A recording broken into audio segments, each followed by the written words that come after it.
사도신경으로 우리들의 신앙을 고백하시겠습니다. 나는 전능하신 하나님 아버지, 천지의 창조주를 믿습니다. 나는 그의 유일하신 아들, 우리 주 예수 그리스도를 믿습니다. 그는 성령으로 잉태되어 동정녀 마리에게서 나시고 본디오 빌라도에게 고난을 받아 십자가에 못 박혀 죽으시고 장사된 지 4일 만에 죽은 자 가운데서 다시 살아나셨으며 하늘에 오르시어 전능하신 아버지 하나님 우편에 앉아 계시다가 거기로부터 살아있는 자와 죽은 자를 심판하러 오십니다. 나는 성령이며 거룩한 공교회와 성도의 교제와 죄를 용서받는 것과 몸의 부활과 영생을 믿습니다. 아멘. 내 마음속에 있는 주 은혜의 힘을 다 같이 찬송하시겠습니다.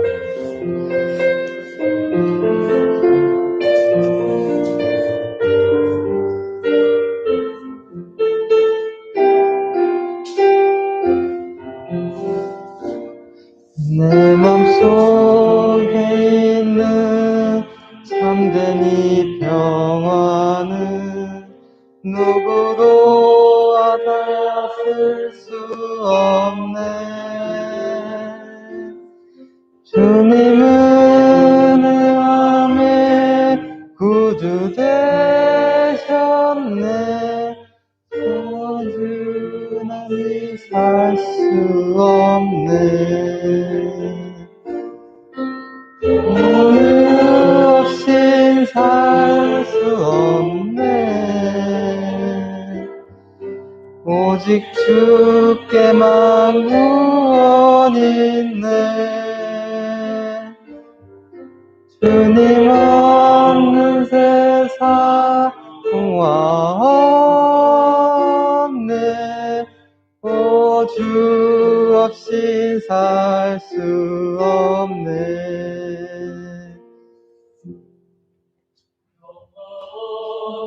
내 삶 고통과 싸움뿐 사람들은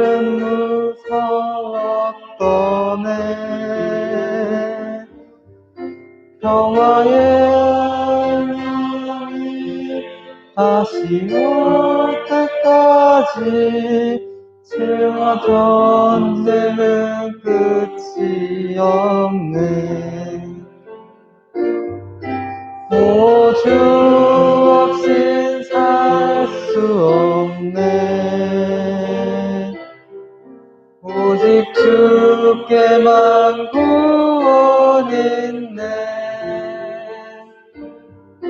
주님 없는 세상 없네.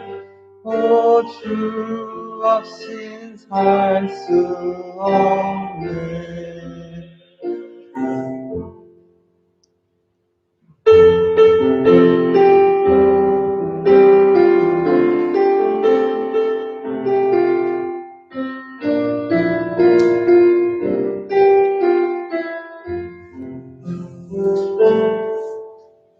주 나의 모습 보네. 상한 나의 맘 보시네. 주 나의 눈물 안에 홀로 울던 맘 아시네. 주 사랑 내게 있네. 그 사랑이 날 채우네. 주 은혜 내게 있네. 그 은혜로 날 세우네. 세상 소망 다 사라져가도 주의 사랑은 끝이 없으니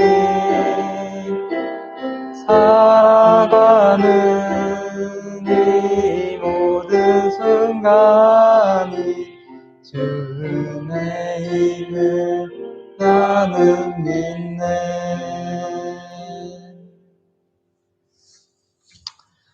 박혁천 학생 나와서 우리를 위해 기도드려 주시겠습니다.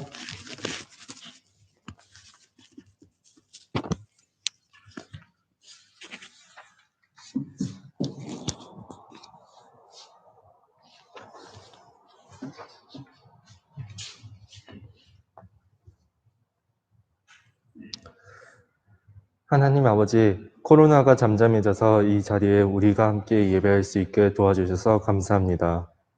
또 예배에 참여하지 못하는 친구들은 유튜브를 통한 영상 예배를 할 수 있게 하여 주시면 감사합니다. 코로나가 거의 1년 동안 지속되고 있는데 하루빨리 끝날 수 있도록 도와주시고 이신호 목사님 말씀 듣고 은혜 받는 삶이 될 수 있도록 도와주세요. 예수님의 이름으로 기도드리옵나이다. 아멘.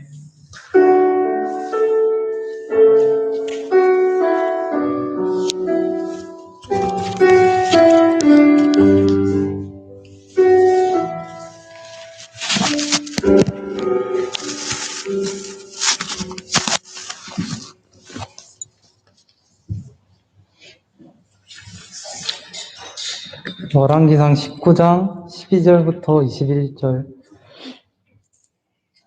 말씀.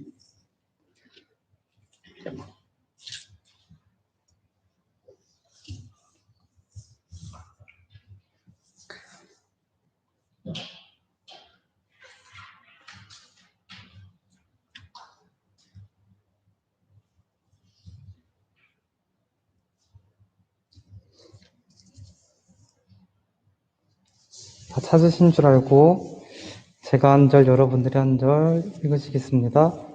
또 지진 후에 불이 있으나 불 가운데에도 여호와께서 계시지 아니하더니 불 후에 세미한 소리가 있는지라.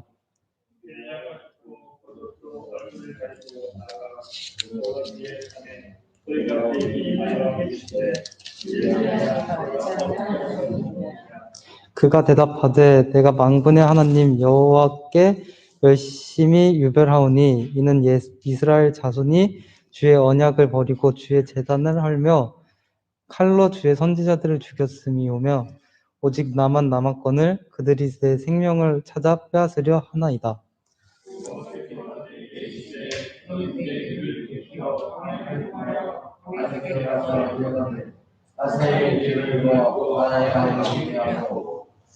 너는 또 님시의 아들 예후에게 기름을 부어 이스라엘의 왕이 되게 하고 또 아벨므홀라 사밧의 아들 엘리사에게 기름을 부어 너를 대신하여 선지자가 되게 하라.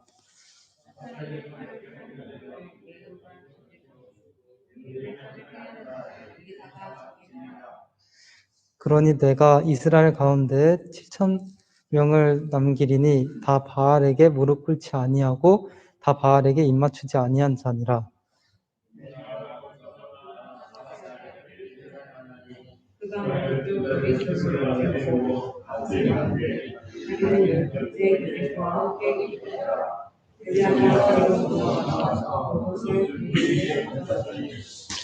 그가 소를 버리고 엘리야에게로 달려가서 이르되 칭하건대 나를 내 부모와 입맞추게 하소서. 그리한 후에 내가 당신을 따르리이다. 엘리야가 그에게 이르되 돌아가라.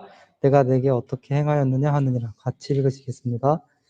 엘리사가 그를 떠나 돌아가서 큰 소리를 떠났고 소의 기교를 불살라 그 고기를 삶아 백성에게 주어 먹게 하고 일어나 엘리야를 따르며 수종하며 들었더라.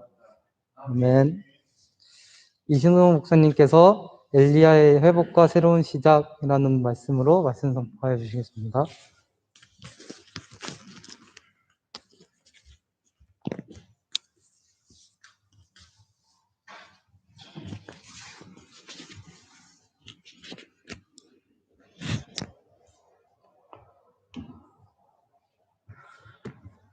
네, 오늘 지금 에코가 약간 나가는데 설정이 지금 잘못되어 있어서 좀 양해를 해주시면 감사하겠습니다.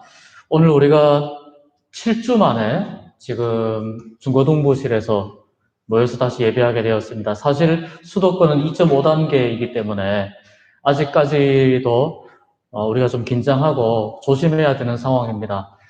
1월 18일 정부에서 이제 발표하기를 2.5단계 수준을 유지하면서 종교시설, 교회와 같은 이 종교시설은 좌석 수의 10% 내에서 가능하도록 했습니다.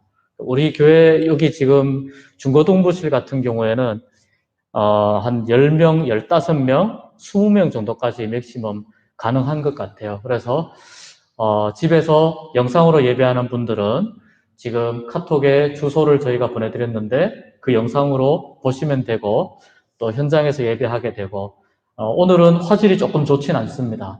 조금 더 시스템을 보완해서 이제 좋은 화질로 그렇게 같이 예배할 수 있도록 하겠습니다. 올해 중고등부표가 안식하고 회복하는 하나님의 시간입니다. 우리 오른쪽에 보면 표가 있는데요. 같이 한번 읽어볼까요? 시작. 안식하고 회복하는 하나님의 시간. 네, 안식과 회복은 우리에게 항상 필요한 거죠. 매일마다 우리가 잠을 제대로 자지 않으면 그 다음날 일어나서 생활을 할 수 없을 만큼 안식, 휴식과 회복은 우리에게 정말 중요한 일입니다.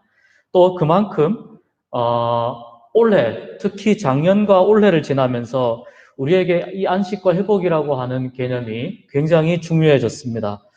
1년이 지났습니다. 코로나가 우리나라에 들어온 지 1년이 지났고 이 코로나 바이러스 때문에 우리가 3번의 대유행을 맞이했습니다.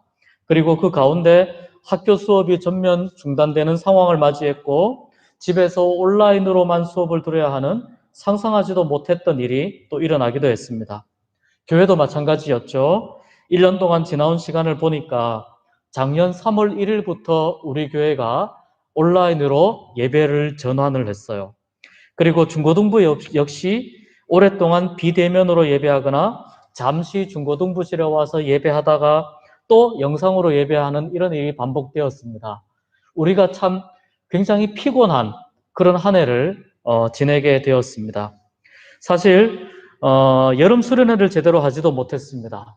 11월 말에 학생총회를 겨우 마쳤는데 학생총회를 마치고 나면 이제 새로운 회장이 예배 인도해야 되는데 오늘 이제 원민이가 처음 지금 예배 인도를 하게 된 겁니다. 학생총회 한 지 2달 만에.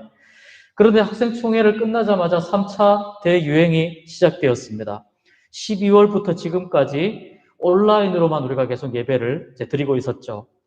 이맘때면 우리가 또 하는 일이 있어요. 겨울 수련회를 가야 됩니다. 그런데 교회에서 모든 겨울 행사를 하지 않기로 그렇게 지금 결정한 상태입니다.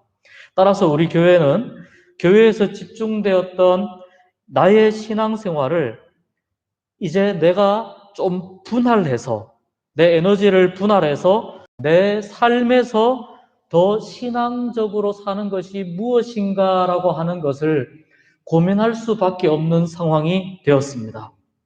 지금도 화면 앞에서 가정에서 예배하는 친구들이 많을 겁니다. 또 선생님들도 같이 아마 가정 앞에서 예배 드릴 겁니다. 무슨 말이냐면 우리가 교회에 와서 신앙생활 하는 것이 전부가 아닌 시대에 접어들었다는 겁니다. 일반적으로 오랫동안 우리는 교회 중심으로 하나님 믿는 것을 신앙생활이라고 말을 해왔어요. 그런데 이 신앙생활은 말 그대로 교회를 중심으로 이루어지다 보니까 어느새 월요일부터 토요일까지는 학교와 가정과 내 삶의 영역에서 살게 되고 그리고 주일날 교회에 와서 생활하는 것에만 관심을 가지게 되었습니다. 썬데이 크리스찬이라고 하는 말이 오래전부터 있었어요. 이미 이 교회 중심의 신앙생활, 교회에서는 기독교인, 교회 밖에 가서는 기독교하고 상관없는 사람인 것 같은 느낌. 여기에 대한 문제점이 오늘날에만 나온 게 아니고 아주 오래전부터 이 문제점이 우리 신앙생활 속에 깊이 들어와 있었는데 이것이 코로나 바이러스 상황을 맞이하면서 우리에게 훨씬 더 피부에 와닿는 그런 문제점이 된 것입니다. 그래서 이 교회 중심의 신앙생활도 이제는 무언가 변화가 필요하다라고 하는 한계를 인식하는 시대가 되었습니다. 코로나 상황이 우리에게 준 두 가지의 중요한 교훈이 있습니다. 첫 번째는 코로나 바이러스와 같은 이 위기 상황은 우리의 믿음이, 현재까지 우리가 만들어왔던 믿음은 코로나 바이러스와 같은 이 위기 상황에서 제대로 작동하지 않을 수 있다라고 하는 것을, 경각심을 우리에게 알게 해주었습니다. 여러분, 학교 수업도 마찬가지예요. 올해 수능 시험 성적 분포를 보면 상위권은 더 상위권의 분포도가 많았어요. 하위권은 하위권의 분포도가 많았어요. 그런데 중위권에 있는 학생들이 숫자가 줄어들었어요. 보통 정상적으로 보면 상위권과 하위권이 적고 중위권이 많은 이런 항아리형의 그런 분포도를 보여야 되는데, 세로로 세운 R형의 분포도가 된 거예요. 상위권은 더 상위권으로 올라가고 하위권은 더 하위권으로 내려가고, 이 학력의 어떤 그 수준을 맞추는 것이 굉장히 코로나19 바이러스 상황에서 굉장히 어려워졌다는 겁니다. 이게 무슨 말이냐면, 코로나 상황에서 경제적으로 좀 여유가 있거나 좋은 학원이나 또는 좋은 과외 선생님을 쉽게 만날 수 있는 여건에 있는 학생들은 공부에 더 집중할 수 있는 여건이 된 겁니다. 좋은 과외 선생님, 좋은 학원이 있으면 학교에 굳이 가지 않아도 거기에 가서 집중하면 오히려 학업 집중도는 훨씬 더 높아지는 겁니다. 그리고 이 학생들은 학교 수업이 약화되는 것이 오히려 유리한 상황으로 작용을 한 겁니다. 문제가 뭐냐면 중위권과 하위권에 있는 친구들에게 일어났어요. 그래도 학교 수업을 중심으로 내 학력을 계속해서 쌓아가야 되는데 좋은 학원을 만나기도 쉽지 않은 여건이 우리나라 학생들이 갖고 있는 여건들 중에 대부분이에요. 좋은 과외 선생님들 만나기 사실 쉽지 않아요. 비용도 만만치 않아요. 그러다 보니까 학교 수업이 점점 약해지다 보니까 자연스럽게 중위권에 있는 학생들의 학력이 조금씩 내려가서 하위권으로 몰리는 그런 현상이 나타나게 된 겁니다. 이런 양극화 현상이 나타났습니다. 평촌에 가보면 서울에서 밑으로 내려오면 과천시가 있고, 과천시에서 조금 더 내려가면 평촌이 있어요. 안양 평촌. 거기에 가면 유명한 학원가가 있는데 여러분 혹시 가본 적 있습니까? 가면 저절로 몸이 긴장이 됩니다. 빌딩이 쫙 큰 길 옆으로 양쪽으로 빌딩이 쫙 있는데 그 빌딩에 있는 모든 간판이 다 학원입니다. 모든 간판이 학원이에요. 1층에는 뭐가 있느냐? 1층에는 맥도날드, 버거킹, 31 베스킨라빈스, 학생들이 좋아하는 떡볶이, 음식점이 주로 1층에 있고 2층부터 전부 학원가예요. 방송에도 굉장히 자주 나오는 학원가입니다. 제가 가깝게 지내는 집사님이 그쪽에서 병원을 하고 계세요. 그래서 그 지역을 몇 번 가본 적이 있는데 코로나 상황이 힘들긴 했지만 여전히 자기의 성적을 유지하기 위해 많은 학생들이 그곳에 여전히 몰려들었습니다. 서울의 대치동도 역시 마찬가지예요. 이런 학생들은 비교적 쉽게 학원과 또 과외의 혜택을 누릴 수 있는 환경에 있습니다. 우리가 잘 볼 수는 없지만, 우리가 직접 몸으로 겪을 수는 없지만 코로나19가 바꿔놓은 우리의 삶의 한 단면이에요. 그러면 어떻게 해야 될까요? 이제 코로나19 바이러스와 같은 이런 상황이 앞으로는 언제 어떻게 생길지, 또 이것이 앞으로 반복될 수 있다라고 전문가들은 이야기합니다. 예견합니다.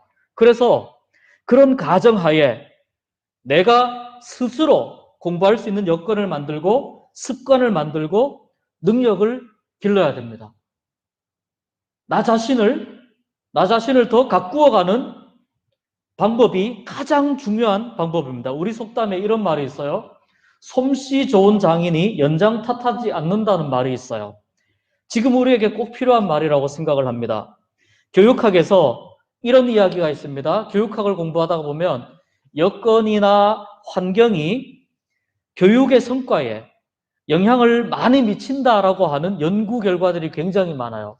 그래서 이쪽에 너무 치중한 사람들은 환경 결정론이라는 이야기를 해요. 무슨 말이냐면 그 학생이 처해 있는 환경이 그 학생의 실력을 결정한다.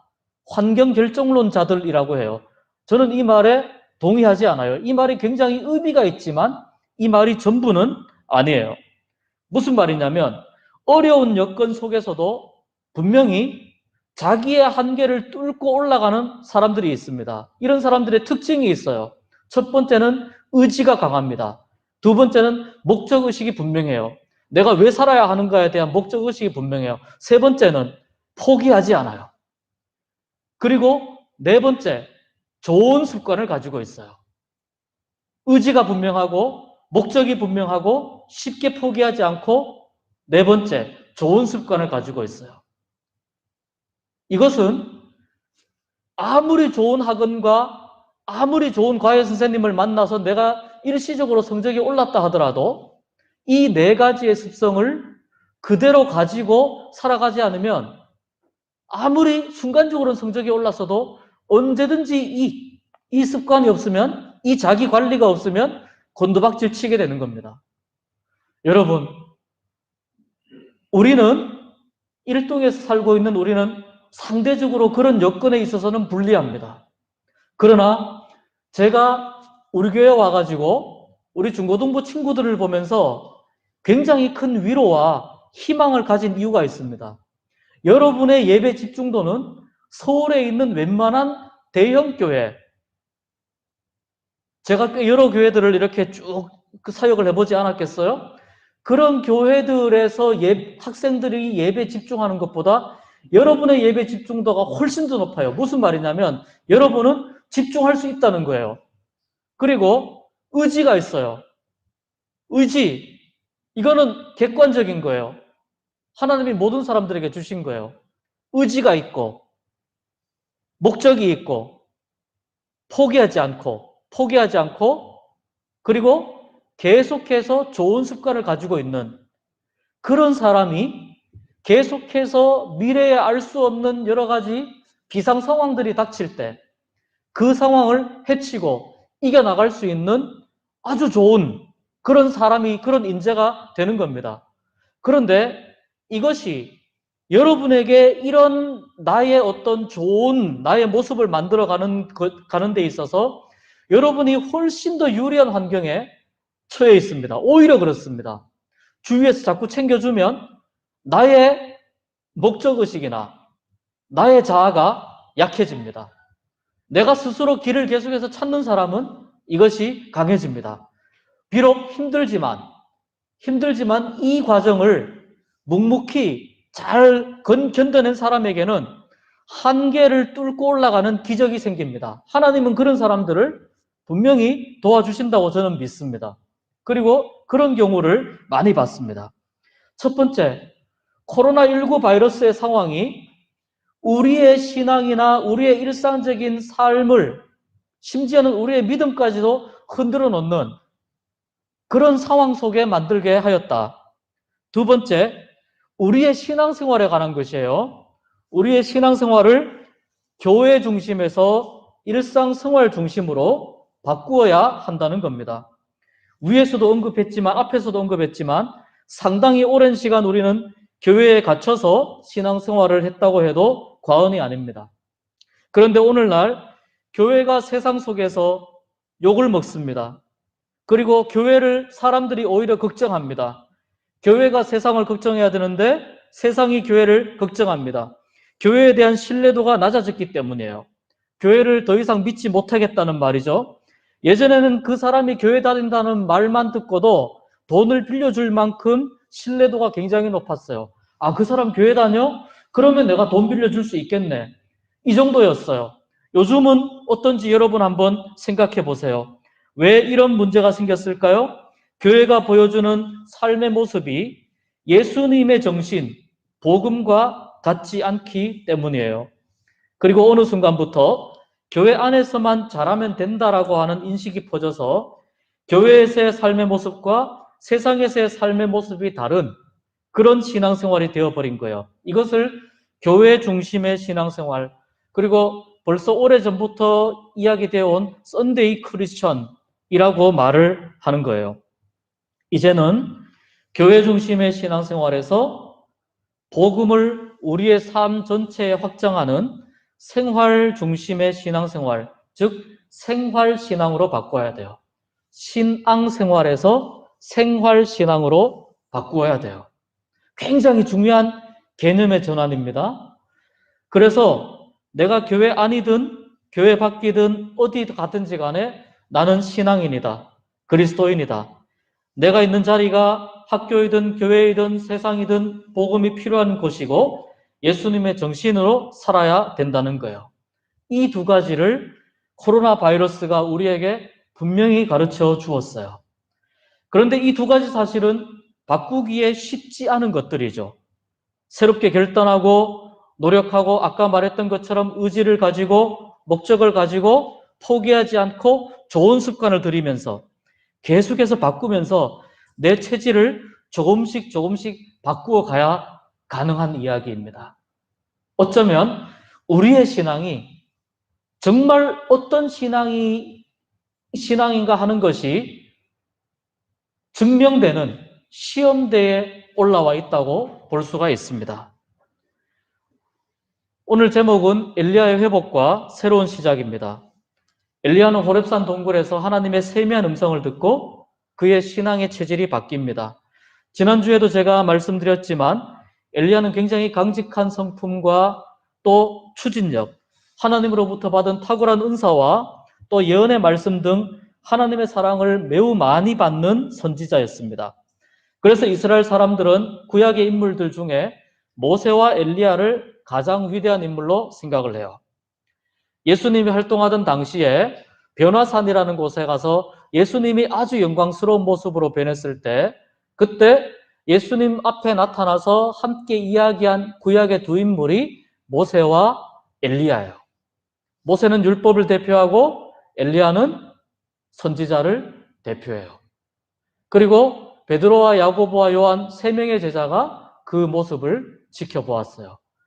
그 정도로 엘리야는 이스라엘 백성들에게도 굉장히 중요한 특별한 선지자일 뿐만 아니라 하나님께도 특별한 선지자였어요. 그런데 엘리야가 결정적으로 자신의 마음이 무너져 내린 사건이 갈멜산 정상에서 바알과 아세라 선지자 850명과의 역사적인 대결을 승리로 이끈 그 이유라는 사실에 우리가 주목을 할 필요가 있어요. 엄청난 승리, 엄청난 결과를 얻은 이후에 왜 엘리야는 무너졌을까요? 그 이후에 무언가 바뀔 거라고 생각했어요? 백성들이 하나님께로 돌아올 것이라고 생각했어요?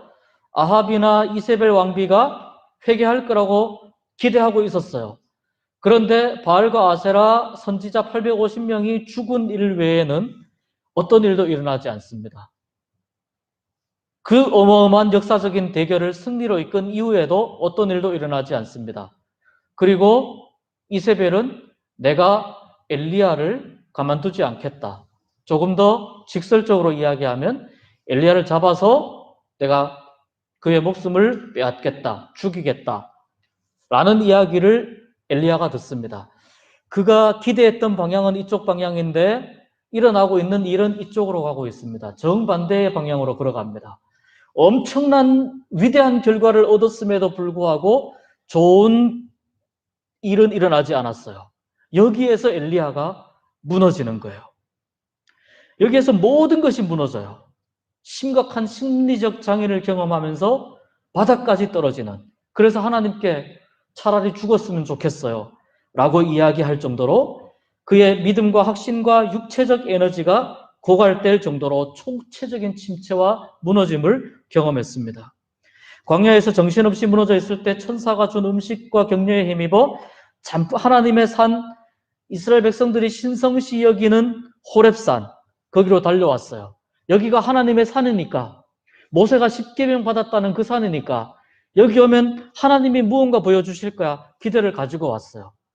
그리고 그 호렙산에서 땅이 갈라지는 지진, 돌이 날아 다 갈 정도로 태풍 같은 바람, 모든 것을 불태워 삼킬 것 같은 강력한 불, 이 모두가 다 신비한 초자연적 현상이죠. 그런데 그런 초자연적인 현상들을 경험했는데도 하나님이 보이지가 않아요. 이런 초자연적인 현상 속에서 하나님이 안 보인다는 거예요. 하나님의 메시지는 분명해요. 초자연적인 현상이 하나님이 아니다라는 거예요. 초자연적인 현상은 하나님이 가끔 사용하실 수 있지만 항상 거기에 하나님이 있다는 게 아니라는 거예요. 그 후에 어디에서나 느낄 수 있는 아주 자연적이고 일반적인 현상인 산들바람 같은 바람을 타고 하나님의 속삭임이 들려오는 거예요. 우리는 기대해요. 초자연적인 현상 속에서 하나님이 멋지게 나타나시기를 기대해요. 그건 우리의 기대이고, 하나님은 일상생활 속에서 머리카락이 날릴 정도의 산들바람, 살랑살랑 부는 그런 바람 속에서 엘리야에게 속삭이는 음성으로 다가오셨다는 거예요. 우리가 언제든지 느낄 수 있는 그런 부드러운 바람 같은 이 세미한 음성을 들으며 엘리야는 자기가 혼자가 아니라는 걸 알게 돼요. 그 세미한 음성 속에 하나님의 목소리가 있었기 때문에 내가 혼자가 아니구나. 그리고 그 세미한 음성 속에 너처럼 바알에게 무릎 꿇지 않는, 절하지 않는 7천 명의 하나님을 잘 섬기는 나의 백성들이 있다. 그 세미한 음성이 들려주는 거예요. 그때 엘리야가 깨달아요. 나 혼자 고군분투하는 줄 알았는데, 나 혼자 외롭게 싸운다고 생각했는데, 이 엄청난 위기 속에서, 고난 속에서 나 혼자 겨우 버티고 있다고 생각했는데 그렇지 않다는 것을 거기에서 발견합니다. 그리고 자기의 무분별한 열심이 오히려 자기 자신을 망가뜨리고 있다는 것을 알게 됩니다. 여기서 모든 것이 끝이 아니고 새로운 시작이 기다리고 있음을 알게 됩니다. 엘리야가 회복될 뿐만 아니라 그의 신앙의 내용이 새로운 모습으로 변화되는 경험을 하고 있는 것입니다. 다시 말해서 그의 신앙이 완전히 새로운 체질로 하나님의 사역을 잘 감당할 수 있는 체질로 바뀌게 되는 겁니다. 천사가 엘리야를 만질 때부터 쓰다듬으며 일어나서 음식 먹고 가야 할 길을 가라고 격려해 줄 때부터 호렙산에 와서 머물던 기간, 그리고 세미한 음성을 들으면서 하나님의 새로운 약속과 사명을 듣는 이 시간 동안에 엘리야의 신앙적인 체질이 바뀌는 거예요. 무분별한 열심, 그것이 잘못되었다는 것을 깨닫게 됩니다. 나 혼자라고 하는 외로움, 고독, 이것이 오해였다는 것을 깨닫게 됩니다. 하나님은 이렇게 세미한 가운데 함께 하시는구나. 불처럼 떨어질 줄 알았는데, 말씀이 불처럼 막 떨어져 내릴 줄 알았는데 그게 아니고 세미한 가운데 함께 하시는구나. 그리고 나서 하나님은 엘리야에게 새로운 사역을 할 수 있도록, 새로운 사역을 시작할 수 있도록 엘리야에게 사명을 감당할 수 있도록 사명을 주십니다. 그의 신앙이 완전히 새로운 체질이 되어서 하나님의 사역을 감당할 수 있는 체질이 되어 그때서야 하나님의 사람으로서 엘리야가 비로소 하나님의 사역을 올바르게 감당할 수 있는 시작점이 되는 겁니다. 그리고 엘리야에게 세 가지의 사명을 주십니다. 첫 번째는 너의 후계자가 필요하다. 엘리사라는 사람이 있는데 가서 엘리사를 불러라. 이 엘리사는 어떤 사람이냐면 엘리사도 자기의 삶을 충실하게 살고 있었던 사람이에요. 그리고 자기의 자리에서 자신의 일을 묵묵히 감당하고 있던 바로 그 순간 하나님의 부름을 받았어요. 여러분, 우리가 이렇게 생각할 수 있어요. 아무도 알아주는 일이 없는데, 어느 누구도 칭찬해 주지도 않는데 나의 일을 이렇게 묵묵히 해야 하나? 라고 마음속에 실망이 될 때가 있어요. 사람은 안 보고 있지만 하나님은 자기의 자리에서 묵묵히 일을 하고 있는 그 사람을 지켜보십니다. 그리고 하나님의 사람으로 부르실 때 뜬금없이 갑자기 느닷없이 부르는 것이 아니라 좋은 재주가 있어서 부르시는 것이 아니라 그 자리에서 평소에 어떻게 살고 있는지를 하나님이 보시다가 그를 부르시는 거예요. 엘리사가 그런 사람이었어요. 얼마나 최선을 다해서 진실하고 정직하게 살아가느냐, 이것을 보신다는 거예요. 여러분도 하나님 앞에서 하나님이 주신 자기의 삶을 최선을 다해서 충실하게, 진실하게, 정직하게 살아가시길 바라요. 여러분의 자리에서 여러분이 그 일을 감당하면 하나님은 여러분의 삶을 귀하게 여기실 겁니다. 그리고 하나님께서 때가 되면 부르실 겁니다. 두 번째, 이스라엘의 새로운 지도자가 필요하다. 그래서 예후라고 하는 사람에게 가서 기름을 부어라. 지금 아합 왕이 다스리고 있는데 아합은 폭군에다가 이스라엘 백성들의 삶을 신경 쓰지 않아요. 그래서 가서 예후를 불러서 그에게 기름 부어라. 예후가 타락한 아합 왕조를 개혁하고 새로운 나라를 만들 것이다. 세 번째, 이스라엘 북쪽에 아람이라고 하는 나라가 있습니다. 이 아람이라고 하는 나라에 다메섹에 가서 하사엘이라고 하는 사람을 찾아서 그에게도 기름을 부어라. 하사엘이 아람의 왕이 될 것이다. 하나님은 이렇게 새롭게 변화된 엘리야에게 새로운 사명을 주시는데 개인적인 사명이 아니고 두 나라의 운명을 뒤바꿀 그런 엄청난 사명을 주신 거예요.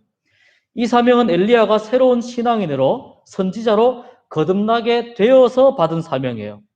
특별히 이스라엘 왕과 아람 왕이 될 후보들에게 기름 부으라고 하는 것은 어떤 사람이 왕이 될 것이냐에 관한 것도 하나님의 손에 달려 있다는 것을 모든 사람들에게 알게 하려는 겁니다. 그리고 더 크게 보아서 인간의 역사는 비록 우리의 눈에는 보이지 않지만 그러나 이 인간의 역사는 하나님의 전능하신 손에 의해서 움직여지게 된다는 것을 역사의 주인은 하나님이시다라고 하는 것을 가르쳐 주기 위함입니다. 왜 하나님이 아람 나라의 왕까지 간섭을 하십니까? 아람도 하나님의 주권 안에 있기 때문에 그런 것이라는 겁니다. 예후나 하사엘에게 기름을 부을 때 아마도 공식적으로 광고에서 수천 명 사람들을 불러놓고 대대적인 행사를 하지 않았을 겁니다. 왜냐하면 누군가가 기름 부음을 받았다는 것을 왕으로 지명되었다는 사실은 현재 왕으로 있는 사람에게는 어떤 의미냐면은 반역이 행해지는 자리예요. 쟤네들이 지금 반역을 하고 있구나. 역적이 될 수 있는 자리란 말이에요. 그래서 가급적이면 비밀리에 이것을 진행했는데 이렇게 은밀히 진행하여도 하나님은 역사를 움직이기에 조금 더 부족하거나 불편함이 없는 분이라고 하는 것을 엘리야를 통해서 가르쳐 주고 있습니다. 여러분 자신을 여러분은 어떻게 생각하고 있습니까? 하나님이 쓰시기에 나는 이 정도 믿으면 괜찮아 이렇게 생각합니까? 하나님을 잘 믿는다고 생각하며 특별히 나는 고칠 부분이 없어 라고 생각합니까? 아니면 어느 한 곳이 나는 굉장히 부족한데 그 부족한 모습을 차마 오픈하지는 못하고 혼자 조용히 숨기면서 그냥 문제를 끌어안은 채로 살고 있습니까? 아니면 나름대로 하나님을 열심히 섬긴다고 했는데 내가 애쓰고 노력한 것에 비해서 하나님이 인정해 주지도 않고 알아주지도 않는 것 때문에 마음이 상해 있는 적은 없습니까? 또는 모든 것이 부족하여 나 같은 건 아무 쓸데없다고 생각하는 경우는 없습니까? 그리고 스스로 모든 가능성을 차단하고 구겨지고 그늘진 마음을 혹시 움켜쥐고 살아가고 있지는 않습니까? 내가 잘났다고 생각하면은 그런 모습대로, 내가 못났다고 생각하면 또 그런 모습대로 우리는 이러한 우리가 가지고 있는 모든 모습들이 사실은 다 회복되고 치유되어야 할, 하나님 앞에서 새로워져야 할 우리의 모습들이에요. 우리가 생각하기에도 완벽한 사람은 없지만 하나님이 보시기에는 더더욱 완벽한 사람이 없어요. 그러나 하나님은 잘 들어보세요. 완벽한 사람을 찾으시는 게 아니에요. 하나님은 변화된 사람을 찾고 계세요. 완벽한 사람 필요 없어요. 하나님은 변화된 사람을 찾고 계세요. 과거의 모습을 하나님 안에서 정리하고 새롭게 변화된 모습으로 살기를 애쓰는 사람, 좀 더 내 인생이 하나님을 기쁘시게 하는 것으로 가득 채워지기를 바라며 좀 더 의미 있게 살기를 바라며 애쓰고 열망하는 사람, 내 성품이 조금씩이라도 예수님을 닮아가기를 기도하며 최선을 다해 자기의 삶을 일상생활 속에서 묵묵히 그러나 포기하지 아니하고 꾸려가는 사람, 이런 사람을 하나님이 귀하게 여기시는 거예요. 올해 표어가 여기 보는 것처럼 안식하고 회복하는 하나님의 시간입니다. 모든 시간은 다 하나님의 것입니다. 그리고 우리는 하나님 안에서 안식과 회복이 필요해요. 엘리야처럼 지쳐 있어도 하나님의 시간 안에서 안식과 회복을 누리면서 하나님의 사람으로 새롭게 일어설 시간이 필요해요. 2021년은 여러분에게 그런 시간이 되었으면 좋겠습니다. 좀 불리한 여건에 있는 건 사실입니다. 그러나 오히려 여러분, 이것이 우리에게 전화위복이 될 것도 분명한 사실입니다. 그 사실을 내 것으로 만드는 시간, 그 시간이 2021년이 될 수 있기를 주님의 이름으로 축복합니다. 기도하겠습니다. 하나님 감사합니다. 안식하고 회복하는 하나님의 시간 속에서 우리가 2021년을 살게 하시고 이 2021년 안에서 정말 하나님의 사람으로 변화되고 잘 준비될 수 있는 시간이 될 수 있도록 이 은혜를 나의 것으로 만들어가는 우리가 되도록 인도하여 주시옵소서. 예수님 이름으로 기도하옵나이다. 아멘. 꽃들도 함께 찬송하며 예물 드립니다.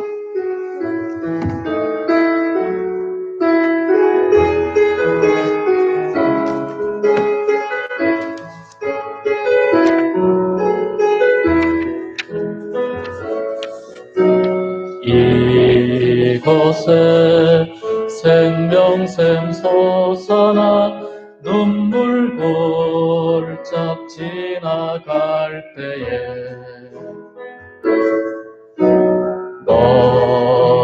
너잖아 열매 맺히고 웃음소리 넘쳐나리라. 그날에 하늘이 열리고 그날에 하늘이 열리고 모든 이가 보게 되리라.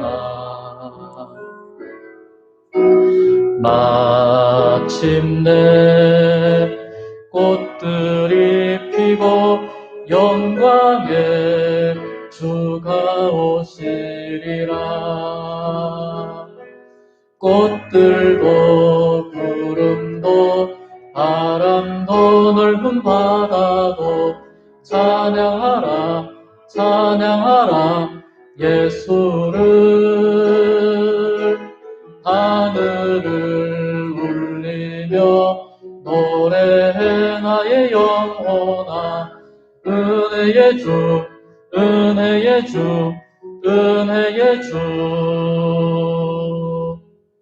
하나님 아버지, 7주 만에 현장에서 예배를 드리며 또 인터넷으로 실시간 중계로 예배를 드리며 하나님께서 우리를 회복시키시고 우리를 만지셔서 새로운 사람으로 변화시키실 것에 대한 믿음과 기대를 가지게 하시니 감사드립니다.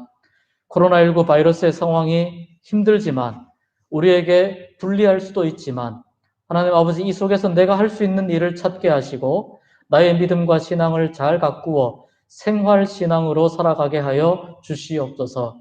하나님, 우리 중고등부 모든 친구들 주님 앞에 마음의 소원이 있습니다. 기도의 제목이 있습니다. 이러한 소원과 제목과 함께 예물을 올려드립니다. 이 예물이 헛되이 사용되지 아니하도록 붙잡아 주시고 하나님의 나라를 위하여 귀하게 사용되게 하여 주시옵시고 예물과 함께 올려드리는 기도의 제목, 마음의 소원, 주님 뜻 안에 온전히 이루어주시고 형통케 하여 주시옵소서. 또한 하나님 안에서 살아가는 2021년이 더욱더 주님 안에서 안식하고 회복하는 은혜의 시간이 될 수 있도록 인도하여 주시옵소서. 지금은 우리 구주 예수 그리스도의 은혜와 하나님의 크신 사랑과 성령님의 위로하시며 인도하시며 교통하시는 은혜가 안식하고 회복하는 하나님의 시간 속에서 엘리야처럼 새롭게 신앙의 체질이 변하여 하나님의 사람으로 살기를 원하는 우리 일동동부교회 중고등부 모든 믿음의 친구들 가운데 섬기는 선생님들과 헌신과 사역과 삶의 모든 자리 위에 지금부터 영원토록 함께 하옵시기를 축원하옵나이다. 아멘.